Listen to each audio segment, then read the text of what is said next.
네, 반갑습니다. 장종용 시장점검입니다. 네, 코스피 지수 오늘 21선에 부딪히고 조정을 받았습니다. 조정까지는 아니지만 어쨌든 21선 부딪히고 밀렸는데 기술적 반등은 대충 마무리가 될 것 같습니다. 그 기술적 반등 마무리란 것은 재차 이제 하락을 해서 이 저점에 대한 테스트를 하게 될 것인데, 그 전제로를 말씀드리면 앞으로 어떻게 전개될지는 아무도 모릅니다. 근데 제가 말씀드리는 것은 이 과거의 어떤 패턴, 그리고 제 경험, 그리고 지금 시장 여건, 그리고 그 여행할 때 여건이 아니라 여건. 예, 그리고 뭐 환율이라든지 이런 대외 변수 문제들까지 종합해서 말씀을 드리는 거고, 그래서 이게 뭐 확률적인 부분입니다. 확률적으로는 이 저점에 대한 테스트에 돌입을 할 것 같고, 그리고 돌입을 했을 때 이제 깨고 내려갈 것이냐, 아니면 여기서 반등을 하고 얕은 조정으로 마무리를 할 것이냐에 대한 문제인데, 이 장기 이평선이 만나는 자리가 될 것 같아서 일단 반등은 한 번 더 줄 것 같습니다. 조정을 받으면. 근데 지금 문제가 뭐냐면, 내릴 것 같은 이 문제보다는 오를 동력이 없다는 게 문제입니다. 네, 그리고 큰 틀에서는 이 정부가 어쨌든 반기업 정서를 갖고 있습니다. 근데 기업 전체에 대해서 그런 건 아니고, 이 반기업 정서가 대기업에만 적용이 되는데, 이 대기업에 대한 반기업 정서는 어떻게 보면 이해를 할 수 있는 게, 이게 한국 사람들 특징인데, 이게 굉장히 이거는 나쁘다고 보고 있습니다. 뭐냐면 적당히는 모릅니다. 이 갑과 을의 관계가 됐을 때 적당히는 모릅니다. 이 대기업들도 보면 과거에는 이 사채업자들한테 돈을 빌려 쓰는 입장이었고, 사채업자들이 굉장히 높은 고리의 어떤 이자를 제시를 하고 받아갔습니다. 그러니까 대기업들이 일해서 열심히 벌어봤자 사채업자들한테 다 들어가는 구조였는데, 이 군사정권이 들어서면서 이거를 깨줬습니다. 그러니까 적당히 모르니까 이렇게 얻어맞는 거고, 대기업들은 그 이후에 이제 보면 2000년 이후를 보면 평균적으로 대기업들이 2000년 이후에 16.8% 성장을 했습니다. 연평균. 그러니까 이 가치를 순수하게 반영을 해왔다면 20년 동안 연 16.8%의 가치 상승이 있었고, 삼성전자가 대체로 여기에 일치를 합니다. 근데 그랬을 때 그 대기업들의 이 성장, 한국 경제가 뭐 많이 성장해야 4% 성장했는데, 그러면 이 대기업들이 이만큼 성장하는 것만큼 나머지 부분에서 마이너스 성장을 했습니다. 그러면 이 마이너스 성장을 하는 기간 동안 대기업들이 적당히 상생도 하고 뭐 그랬으면 또 문제가 없었겠지만, 뭐 중소기업 기술 빼앗고 뭐 중소도시까지 마트 출점해가지고 상권 다 쓸어버리고, 예, 뭐 이런 것들. 그러니까 적당히 모르니까 또 얻어맞게 돼 있는 거고, 뭐 지금 뭐 대기업을 때리는 게 잘한다는 건 아니지만, 뭐 적당히는 모르는 부분에서는 그런 게 또 필요할 수 있는 부분이다. 예, 이렇게 볼 수 있습니다. 항상 한국에서 갑을 관계는 너무나 일방적인, 예, 그런 관계라서 이게 진짜 없어져야 될 폐해라고 생각을 하는데, 어쨌든 대기업들이 너무 지나쳤다. 그래서 거기에 대한 어떤 반작용으로 조금 반기업 정서에 대한 부정적인 영향을 받는다. 예, 그랬을 때 지금 시장에서 치고 나갈 동력이 없는 상태에서 얕은 조정이 된다면 대형주들은 주가 상승이 좀 힘들 것 같습니다. 그랬을 때 중소형주들은 유동성의 힘으로 또 더 좋을 수 있으니까, 그래서 제가 말씀드리는 중소형 성장주에서 한번 제대로 수익을 내야 된다라고 말씀드리는 게, 시장이 좋은데 대기업들은 못 갑니다. 그럼 삼성전자 사서 3년, 4년 갖고 있어봤자 아마 은행 이자밖에 안 될 겁니다. 그랬을 때 정부 정책과 맞고 중소형 성장주로서 상승 여력이 폭발적인 이런 종목들을 잘 잡아서, 그 지금 제가 하는 건 조금 다르긴 한데 이렇게 변동이 있어도 저는 안 팔고 그냥 갖고 갑니다. 왜냐하면 이것도 동업자 정신이 필요한데, 오늘 뭐 대창솔루션이 450원 찍고 내렸습니다. 밀렸습니다. 내린 건 아니고. 뭐 이랬을 때 동업자 정신이 있으면 뭐 여기서 팔고 여기서 다시 사고 팔고 다시 사고 팔고 뭐 다시 사고 하면 좋겠지만, 예, 그런 것보다는 그러면 이제 여기 세금 수수료가 다 계속 유동성이 유출이 되니까 그냥 이 주가를 만드는 쪽에서 언제 정점이 되면 이런 거래량을 빵 터트립니다. 이 거래량 빵 터트릴 때 그냥 나눠서 다다다다닥 정리를 해 나가면 됩니다. 주가에 최소한으로 영향을 주면서. 그게 이제 동업자 정신입니다. 근데 뭐 조금 이 변동 주니까 여기서 팔고 사고 뭐 쌩 난리를 치는데 데리고 가겠습니까? 흔들어가지고 다 털고 가는 겁니다. 그러니까. 예, 그래서 아니 나만 뭐 위에서 탁 때려버리면 되지 이런 생각하지 말고 뭐 어쨌든 주가를 만든다, 누군가 만든다라고 하면 그것도 동업자니까 거기에 대해서 뭐 협조적으로 대응을 하는, 예, 그런 부분들이 필요합니다. 얘기가 조금 샜는데 어쨌든 그런 쪽으로 해서 이제 중소형 성장주에서 한번 승부를 보실 필요가 있고, 그 금액이 이제 어느 정도 되시는 분들은 당연히 포트폴리오 분산해가지고 균형을 맞춰가는 게 필요하고 그렇습니다. 네, 어쨌든 기술적 반등 한계치에 왔으니까 저점에 대한 테스트를 할 가능성이 크고, 이 테스트를 하고 반등을 하느냐 죽느냐, 일단 한 번 더 반등하고 그 다음에 이제 진짜 테스트가 될 것 같은데, 이 시점에서 정부가 대주주 요건에 대한 어떤 확실한 기준을 제시한다면, 안 돼, 무조건 3억 할 거야 이러면 이제 폭락. 3억은 하되 가족끼리 합산하지 않고 개인당 3억이다 이렇게 하면 이제 이게 반등하면서 얕은 조정을 마무리하는, 예, 이런 수순을 밟게 될 것 같습니다. 그리고 코스닥으로 가면, 예, 코스닥도 똑같이 21선에서 부딪혔습니다. 이런 게 어떻게 이런 걸 맞추지? 라고 생각하시는 분들도 계실 텐데 굉장히 단순합니다.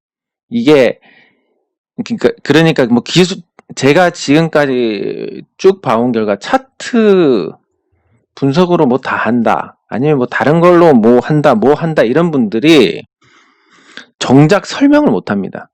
이거 21선에 부딪히고 내려올 거야. 왜?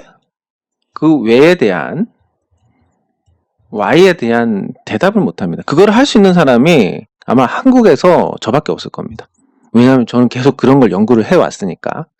예, 그러면 하나를 풀자면 이 왜 21선에서 부딪히느냐라고 하면 어떤 심리하고 연관이 큽니다. 뭐 이게 또 생명선이니 뭐 이런 거 말고, 예, 그런 좀 비논리적이고 무당 뭐 토속 신앙 같은 그런 얘기 말고 좀 약간 뭐 그래도 이거 과학적인 건 아니지만 과학적으로 좀 풀어보자면 20일이면 자, 이런 식으로 해석을 해 나가면 여러분들 기술적 분석에 대해서 굉장히 앞으로 좀 빠르게 습득을 하실 겁니다. 20일이면 거래일로 따지면 거의 한 달입니다. 자, 한 달은 뭡니까? 카드값 한 달, 월급 한 달. 어떤 자금 흐름의 패턴의 어떤 분기가 되는 게 한 달입니다. 예, 분기점이 되는 게. 그러니까 21선이 일단 심리적으로 영향이 크다는 것은, 다음 달 월급 나올 때까지 주식 이거 올라야 되는데, 다음 달 월급 나올 때까지 팔아야 되는데, 다음 달 카드값 나갈 때까지 팔아야 되는데, 요런 패턴에서 뭐 다른 외국은 모르겠습니다만 한국에서 이 주식시장 21선이라는 것은 이런 카드값, 월급, 뭐 공과금 이런 패턴하고 굉장히 일치합니다. 여기서 만약에 뭐 그게 무슨 소리야 이런 생각이 드시면 그냥 뭐 감대로 주식 투자하시면 되고 그러다가 손실 보시면 되고, 맞는 얘기 같은데 이렇게 해석을 해야 되는구나 이렇게 뭔가 와닿으시면 여러분 앞으로 가능성이 있는 겁니다. 예. 왜냐면 제가 주식 투자를 굉장히 못하는 편이고, 뭐 감각으로 따지면 뭐 저를 이제 오랫동안 보신 분들은 아시겠지만 감으로만 하면 저는 거의 반대로 갑니다. 아마 돈 다 날렸을 겁니다. 그냥 했으면. 근데 이런 연구를 통해서 극복을 해 왔었기 때문에 이게 만약에 이런 해석이면 일리가 있다 이런 생각이 드시면 여러분들은 굉장히 가능성이 있는 겁니다. 앞으로 제가 말씀드리는 방식대로 하시면 수익이 날 가능성이 굉장히 높습니다. 그렇게 되면. 네, 그래서 21선은 이런 어떤 자금 흐름과 관련된 부분이 크다. 21선이 20일이 한 달이니까 한 달과 관련된 게 크다. 이렇게 이제 배경을 깔고, 그러면 이 빨간 선이 21선인데 이 빨간 선과 관련해서 굉장히 이 선이 다른 것보다는 심리적으로 영향이 크겠구나. 왜냐하면 평균치니까. 이 21선이라는 게 결국 20일 평균이니까. 평균값이니까. 그러면 이 평균값에서 만약에 이 평균값을 이탈했습니다. 그러면 다수의 투자자들이, 이게 종목은 아니니까 조금 다르긴 하지만 다수의 투자자들이 이 수익에서 손실로 전환을 합니다. 물론 손절은 거의 하지 않기 때문에 손실 전환했다고 해서 문제가 될 건 아니지만, 손실을 한번 본 투자자는 반등을 하면 본전에서 반드시 정리를 하려는 이런 심리가 굉장히 강해집니다. 이 심리가. 본전에 정리하는 심리가 굉장히 강해지기 때문에 21선에서 오면 여기 평균값이니까 여러분들 그 성적 분포나 이런 거 보시면 아시겠지만 여기 평균에 가장 많은 대상이 포진을 해 있습니다. 평균값에. 그러니까 요 가격대에서 가장 평균값, 본전이 가장 많은 가격대가 이 지수대다. 21선이 있는 거. 그러니까 손실 보고 한번 반등하면 21선에서 파는 사람들이 많을 것이고, 그러면 매도가 매수보다 많다. 그러면 주가가 떨어진다. 자, 요 패턴을 이해를 하셨으면 기술적 분석에서 거의 절반은 끝난 겁니다. 이쯤 되면 사실 굉장히, 맞네. 단순하지만 그거 같네. 이렇게 딱 와닿아가지고 유튜브 댓글로, 오늘 깨달음 얻었습니다. 이런 거 달리면 얼마나 제가 기분 좋아서 또 열심히 풀다 보면 그 예전에 돈 받고 했던 것도 다 풀지 않겠습니까? 예. 아무튼 그런데, 어쨌든 21선은 그런 의미다. 이렇게 말씀을 드릴 수 있습니다. 예, 그래서 코스닥도 마찬가지로 21선에서 기술적 반등 한계고, 뭐 해외 증시가 좋든 나쁘든 조정을 받을 가능성이 커졌다. 다만 코스닥은 코스피보다는 나은 상태고, 말씀드렸듯이 정부의 반기업 정서가 대기업만 향하고 있기 때문에 대기업이 거의 없는 코스닥 지수는 상대적으로 코스피 대비해서 양호할 가능성이 크다라고 본다면, 코스닥은 뭐 저점 깨고 다시 내려갈 가능성에 대해서는 아직은 걱정할 필요가 없다라고 보시면 될 것 같습니다. 네, 그러면 종목으로 가서 이 W홀딩스입니다. 이 W홀딩스, 제가 이 종목에 대해서 계속 관심 있게 보고 있었습니다. 그래서 제가 이제 하는 장중 리딩, 이 장중 리딩 9시부터 10시 그리고 2시 20분부터 3시 반까지 이렇게 뭐 실시간으로 언급을 해드리는 부분이 있습니다. 그냥 간단하게 뉴스 보시기 귀찮으니까 이런 거 좀 전달하고, 뭐 이런 거 또 보시면 여기 이렇게 또 종목 상담도 실시간으로 하고, 예, 뭐 마치고 이런 게 있는데, 여기 보시면 여기 동전주 좋아하시는 분들이 많아서 뭐 팬 많이 생기셨을 것 같습니다. 이렇게 한 거에 대해서 천은이가 종목 관심이 많으신 것 같아서 W홀딩 컴퍼니도 지켜보고 있습니다. 예. 근데 제가 이거 조금 더 내리면 사야 되겠다라고 말씀을 드린 게, 그냥 이게 이렇게 가서 이렇게 파동을 만드니까 이 다음번이 진짜 100이겠구나.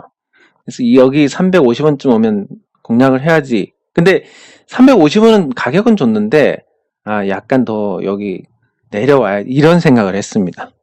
예, 굉장히 관심을 갖고, 그래서 오늘 언급을 했는데, 이 9시 56분이면 이미 오르고 나서 뭐 언급한 거 아니냐라고 하실지 모르지만, 이 보시면 분봉 흐름을 보시면 이렇습니다. 오늘 2시까지도 큰 움직임이 없었습니다. 아까 오전에는 마이너스 4%까지 내려갔습니다. 예, 그래서 뭐 이거 나중에 오면 공략해야지, 대창 솔루션이나 세미콘 라이트처럼 했는데 달려버렸습니다.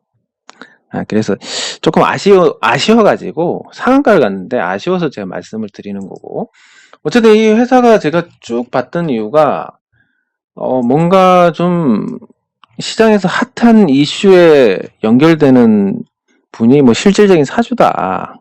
뭐 이런 얘기도 있고.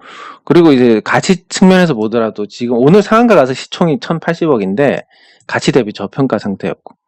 그리고 뭐 특별히 실적도 나쁜 것 같지 않아서 뭐 그리고 저가주에 대해서 또 생각보다 굉장히 호응이 좋으시니까 거기다 뭐 항상 그렇지만 주가 뭐 옛날부터 많이 내려왔고 많이 내려가지고 이렇게 60주선 돌파하는 거 굉장히 좋아하는데 그래서 조금 아쉽습니다.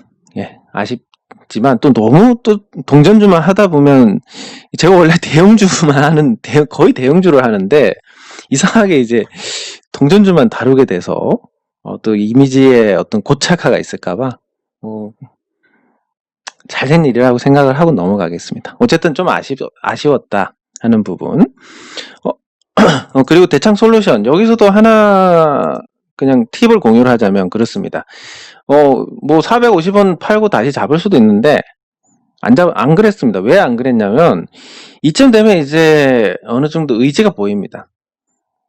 주가가 LNG 하나만 갖고 여기까지 올라갔다가 밀려가지고 바닥을 이렇게 다지고 요 과정에서 이게 그냥 박스권으로 가느냐 아니면 방향을 잡고 이제 올라가느냐에 대해서 이미 이 고점을 여기까지 만든 것은 이런 방향을 잡겠다라는 의지로 볼 수 있습니다. 물론 의지만 갖고 주가가 오르는 것은 아니지만 말씀드렸듯이 재료가 굉장히 많기 때문에 그런 측면에서 여기 한번 고점 만들면 이렇게 가서 또 이렇게 이럴 가능성이 굉장히 크고 뭐 이제 그 방향을 잡았으니까 여기서 만약에 이 고점을 넘어서지 못하고 이렇게 갔으면 그냥 박스권입니다. 근데 이제 이렇게 방향을 잡았으니까 만약에 이게 틀어진다 해도 추세를 꺾어버린다라고 한다면 바닥이 너무 가깝습니다. 이러면 추세가 꺾이지가 않습니다. 무슨 얘기인지 잠깐 잘 이해가 안 되실지 모르지만 추세가 형성된 초기에는 안 꺾입니다. 추세대로 갈 가능성이 매우 큽니다. 왜냐하면 조금만 꺾이면 바닥이니까 적어도 바닥하고 이 이격이 한참 벌어져야 그래야 이제 꺾일 수 있는 거지. 이 바닥에서 방향 잡은 건 안 꺾입니다. 그래서 아마 이거 제가 뭐 점쟁이는 아니지만 아마 이 종목 조만간에 한번 크게 갈 가능성이 높습니다. 조만간에. 예, 패턴으로는 그렇습니다. 왜냐면 여기서 꺾일 수가 없으니까. 근데 방향은 잡았으니까 올라가네 이런 의지가 확인이 됐다. 그래서 안 팔았습니다. 그리고 세미콘 라이트. 제가 어제 말씀드렸듯이 진짜 잘하는 사람들은 여기서 들어온다라고 말씀을 드렸는데 오늘 13% 올랐습니다. 이런 사람들은 이제 어제 들어와서 오늘 10% 먹고 나가는 거고. 근데 거래량이 이제 이렇게 점증을 하고 있습니다. 거래량이 점증한다는 것은 한번 빵 터진다는 얘기니까 조금 더 지켜봅니다. 지켜보고 뭐 그냥 조금 얘기를 하자면 제가 이거 818원도 아니고 800원 이하에서 말씀을 드렸는데 보시면 지금 1350원 가서 제가 말씀드렸을 때 샀으면 한 65% 이상 수익일 겁니다. 자, 근데 그 선택은 여러분이 하는 겁니다. 제가 틀렸을 수도 있고 이제 올랐으니까 이걸 막 자랑하는 거지 틀렸을 수도 있고 만약에 이게 뭐 800원이 아니라 500원 갔으면 어떻게 그걸 제가 만드는 게 아니기 때문에 1350원 갈 수도 있고 500원 갈 수도 있고 모르는 겁니다. 근데 제가 추천한다는 거는 의미가 없는 거지만 이 근거 회사가 좋아지고 있고 뭐 여러 가지 설명을 드렸고 그 근거가 다른 투자자들이 공감을 할 수 있느냐 없느냐 이 문제입니다. 왜냐면 결국은 누군가 사야 올라가는 거고 누군가 팔면 내려가는 거니까 그래서 다른 투자자들이 공감할 수 있는 재료냐 아니냐를 봤을 때 충분히 공감할 수 있는 재료고 그러면 이제 올라갈 가능성이 높겠다. 회사가 좋아진다는데 망할지도 모르는 회사가 정상이 된다는데 이런 관점이고 대창 솔루션은 아니 뭐 해상풍력에